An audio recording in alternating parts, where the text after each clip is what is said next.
Hey guys, and welcome to a video with Steven. I'm doing a first impressions video of Ottoman Empire 4 by Areej le Dore. I mentioned this in my other video for Russian Oud 2 that I owned this fragrance. I owned Ottoman Empire 3 when they released the classic collections last. Ultimately I sold it, therefore I'm not really sure why I bought this.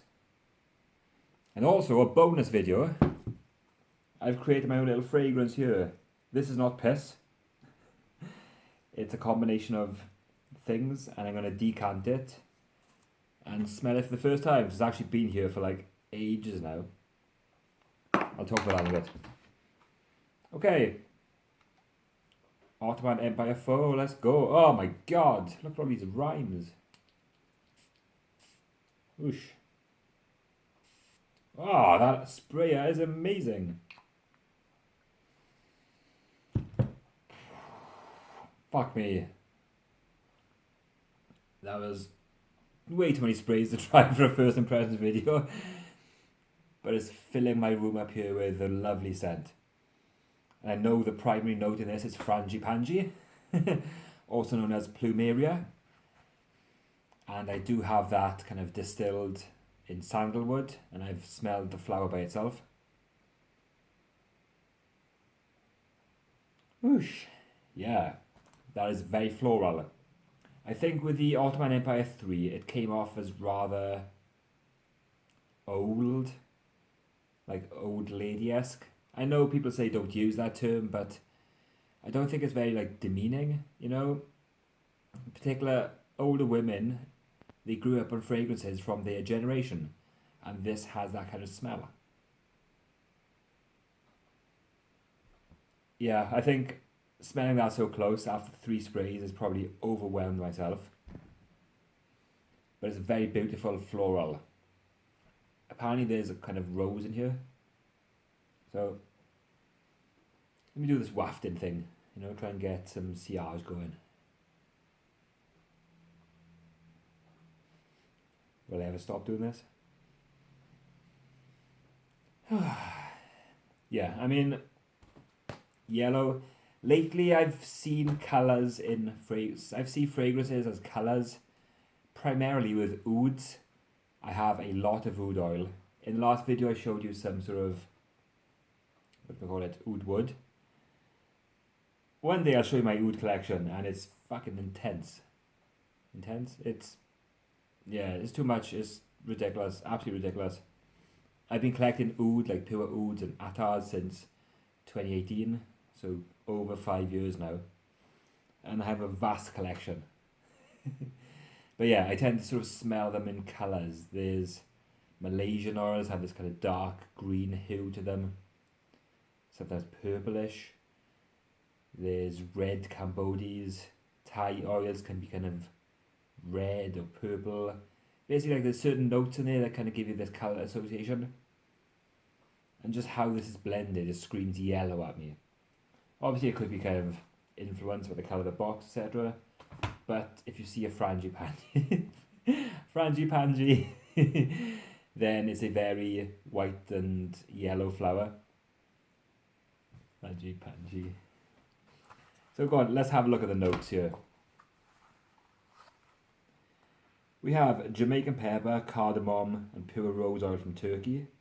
There's an infusion of frangipani flowers, saffron, Indian agarwood oils from Nagaland. I'm sure that's meant to be Nagaland. And Manipur. I don't know. Distilled between 1975 and 1993. Indian vetiver, cinnamon and nutmeg. Base notes of amber, cedarwood and an oak moss accord. So I don't really get any of that besides this frangipani. God, I've never said the word so many times. It's hilarious. Frangipani. It's kind of indolic, like jasmine, like very,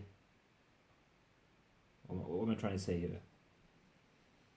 I mean, jasmine can be kind of dirty at times. It's not like, indolic, I think that's how you pronounce it. I've read the word so many times but I've never actually said it.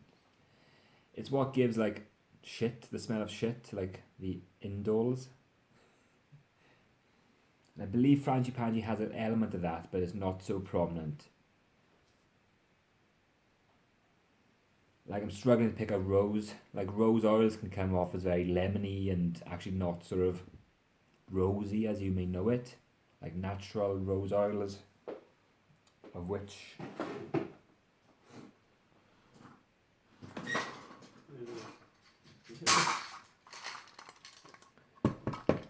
so in the cold they actually like harden.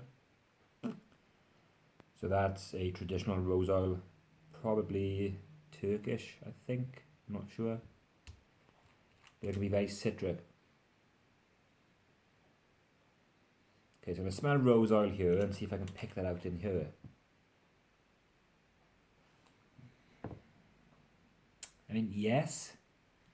But again, you know, I haven't combined these materials myself, so I'm getting frangipani, but then obviously there's so many things blended in, and I know these things play off each other, so a little bit of oak moss in here will kind of take it a certain direction and alter the characteristics of other notes.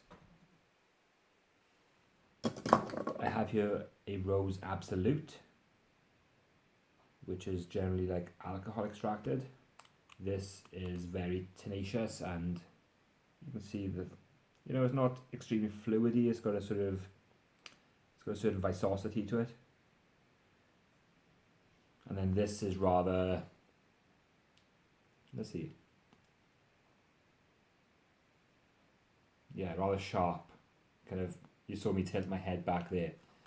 Really tickles your nostrils. This is nice. This kind of a little bit linear at the start. Smelling it here hasn't really developed.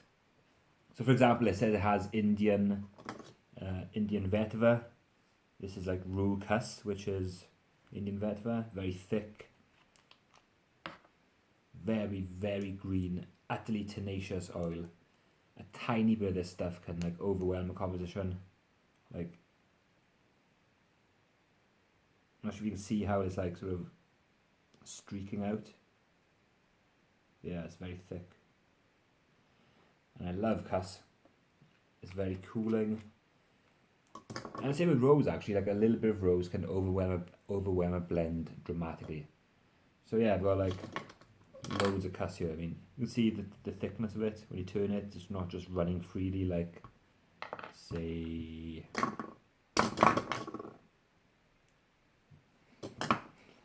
I don't really have any oils there.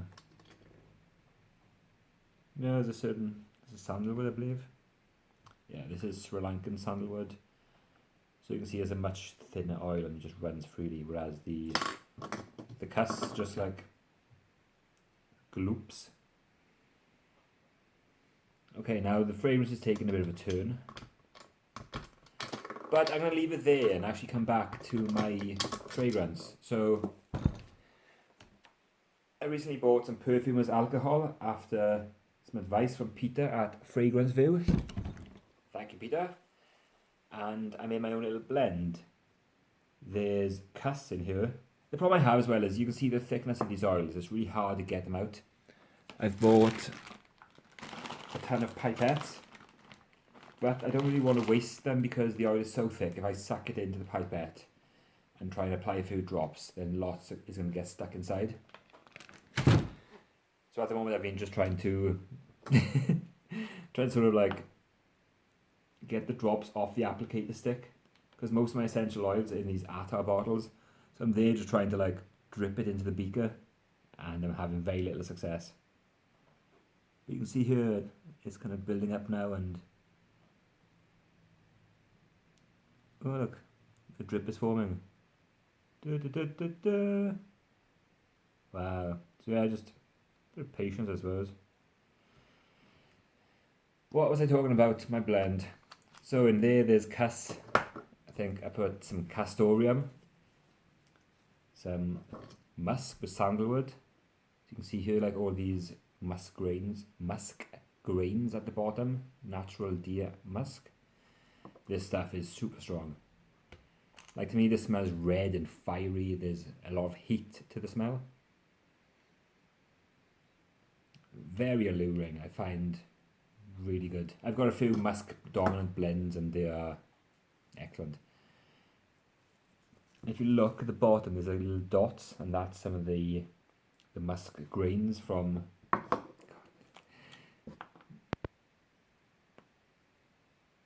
Like you can see this. There's like little dots in here. So in here, there's basically musk grains, which is a musk pod, sliced open. Inside that, there's like little granules, I suppose. That gets chopped up, put into the sandalwood, let it macerate. I've had this now for about 2 years, so the fragrance kind of blends together really well, and over time it kind of just develops and develops. Castoreum, I think I put a tiny bit of civet in here, a little bit of vetiver, absolute, tiny bit of oak moss. Yeah, I can't remember. So when I blended it with the alcohol, I left it uncovered, and the next day I think all the alcohol evaporated. So I've added some more perfumes alcohol and kind of covered it with cling film or saran wrap. Got a little 3 ml sample here, so let's get it on.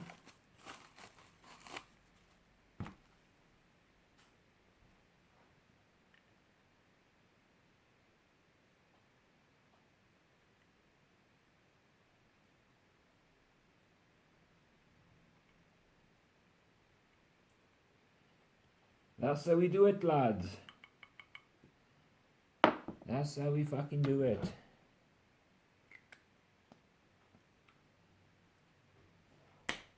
Right, so today I wore a Burmese oil. It's like kind of 10 o'clock. This will be on my skin for 12 hours. Oud generally does not last that long on me. And it's kind of clinging on now. It's not projecting, but you have to smell directly on your skin to get the smell from it. Oh yeah, and I put some oud in here as well, but only a drop.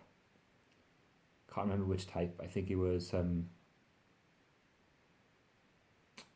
oud from Burma. Funny enough, not the oud I'm wearing now, but from the same place. Yeah, so the oil here, there's a smell on my hand, so I'm not going to get 100% the smell of this, but it's so kind of, I don't know, gone effectively, it's barely hanging on that it's not going to really make an impact on this. Talking shit, right?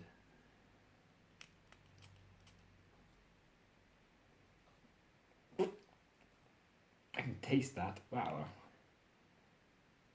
So yeah, let's smell my own blend. This is kind of cool. I'm going to let it dry down because one thing, I can't stop talking, right? One thing I did was use this perfume as alcohol in some oud samples I have. So for example, yeah, just a bag of samples as you do.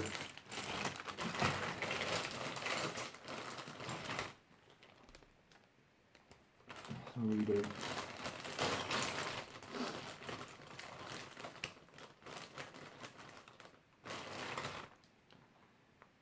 So I have like a lot of, it's a bad example, but I've got like some oud oils where there's a tiny bit stuck at the bottom, and you just sort of turn it upside down and this kind of oxidized, basically like the oil has gone quite hard and it's just kind of stuck there. So I took a little bit of perfume as alcohol, added a couple of drops in to sort of tincture the oil effectively, and then I swiped down my hands. What I did notice was it left a big sheen on my hand, very similarly to the stuff from Perfumer's Parlour that I used to review years and years ago, and from a few other clone houses. Like just this really sheeny hand to my hand, and I just kind of noticed there's a common element with this perfume as alcohol. Right.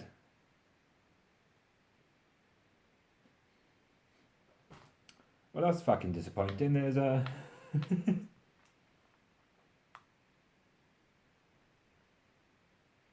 not much going on there. I mean, it looks more interesting than it actually smells.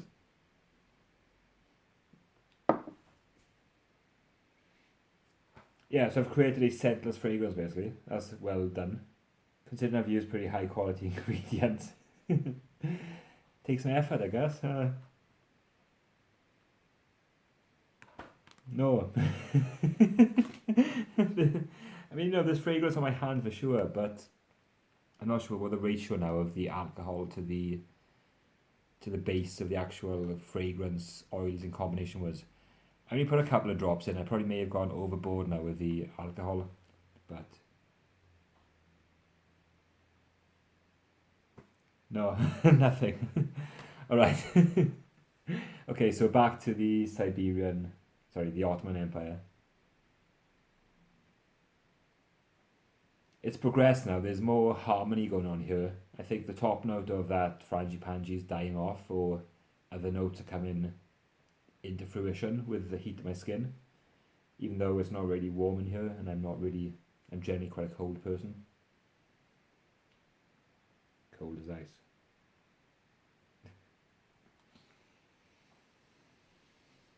But kind of knowing the notes now from what I've read, I'm struggling to pick them up. I couldn't. Like oak moss is the base note, but it will impact a certain soapy characteristic I find, and a very greeny, darkened, mossy smell. Surprise, surprise. But no, I can't really get that here. What else was there? Cinnamon and oud. Again, like with Russian oud, I struggle to pick up the oud note. Like Nagaland oils, I see them generally as yellow as well, which would be a good fit for them. They tend to be quite golden. They can be sometimes, like Indian ouds can be barnyardy, like smelling like sort of cow shit, or the smell of a farm as you bypass it. But it depends on how the oil was distilled. Generally vintage oils, they use very good quality woods back in the days, and the barn note is kind of the process of soaking.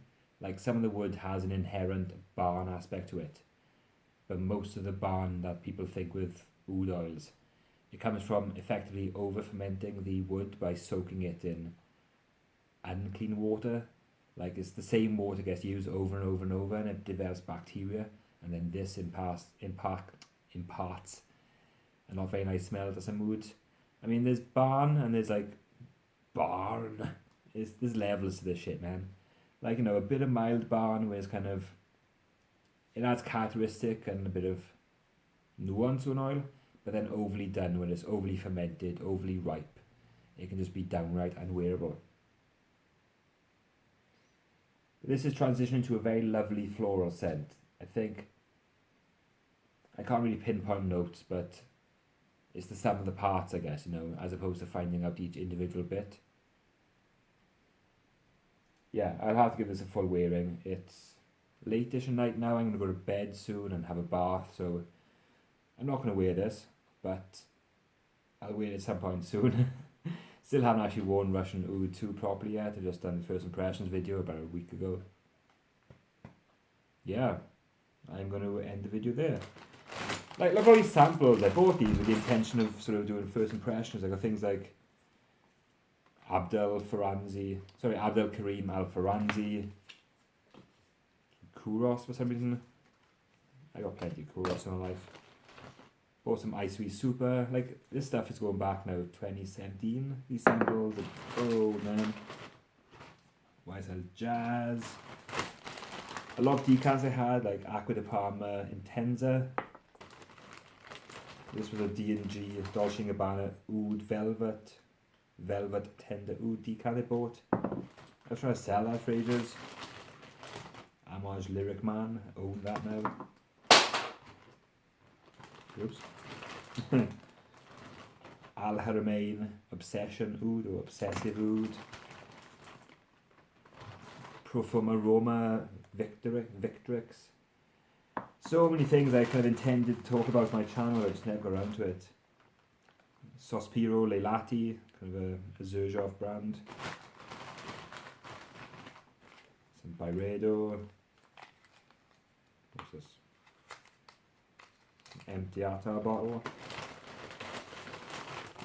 So much stuff, man, just, yeah.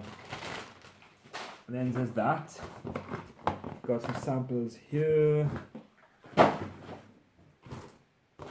Some women's samples here that I was given. I kind of intended to give to my sister, but just didn't. Yeah, fragrance overload, man. It's the story of my life. If you saw the last video, I kind of showed you all the wood I own. I've even bought more wood, you know, just... What the fuck, man? Dropping on the decants. So yeah, there you go. It was Ottoman Empire 4 is nice. It's actually really nice. Yeah, I mean, it's favourable first impressions, you know, from smelling that for the first time. It doesn't smell like old lady to me. I definitely would wear that. I'd have, as a man, you know, quite a masculine man, I suppose. I'd have no problem wearing this floral thing.